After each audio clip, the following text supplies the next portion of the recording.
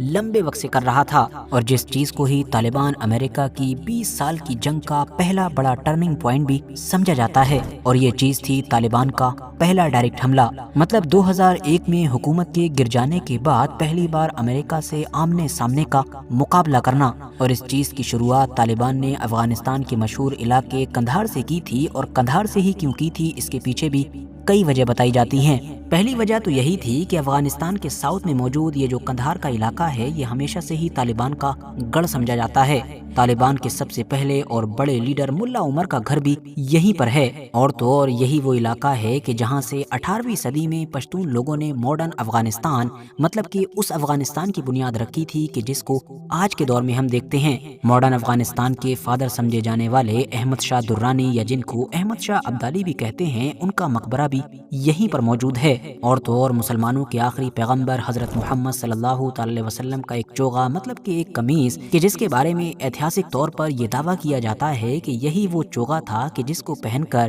نبی علیہ السلام معراج کے سفر پر گئے تھے، وہ بھی افغانستان کے اسی علاقے میں موجود ایک مزار کے اندر محفوظ ہے۔ اسکرین پر نظر آنے والی اس تصویر کو آپ میں سے کچھ لوگوں نے شاید پہلے بھی دیکھا ہوگا۔ یہ طالبان کے سب سے بڑے لیڈر ملا عمر کی ان 2-3 تصویروں میں سے ایک ہے کہ جو انٹرنیٹ پر موجود ہے، کیونکہ اس کے علاوہ تو ملا عمر کی زیادہ تصویریں انٹرنیٹ پر موجود ہی نہیں ہیں۔ یہ 1996 کی ملا عمر کی وہی تصویر ہے کہ جس کے بارے میں دعویٰ کیا جاتا ہے کہ انہوں نے ہاتھ میں وہی مقدس کپڑا پکڑا ہوا ہے، کیونکہ ملا عمر نے 1996 میں اسی کپڑے کو اٹھا کر ہی اپنی حکومت کا آغاز کیا تھا، یا آپ کہہ سکتے ہیں کہ امیر المومنین کا ٹائٹل حاصل کیا تھا، اور اس کے بعد وہاں کے لوگوں نے ان کے ہاتھ پر بیعت کی تھی۔ تو اب قصہ مختصر یہ ہے کہ ان بہت سارے ریزنز کی وجہ سے طالبان نے اپنی پہلی بڑی جنگ کا آغاز یہیں سے کیا۔ پچھلے 4-5 سال کی کڑی محنت کے بعد طالبان اپنے اس خاص علاقے کو کنٹرول میں لینے کے لیے پوری پلاننگ کر چکے تھے، لیکن ظاہر ہے جب 2005 کے آخر میں اور 2006 کی شروعات میں طالبان حملہ کرنے کی پوری تیاری کر چکا تھا، تو دوسری طرف امریکہ بھی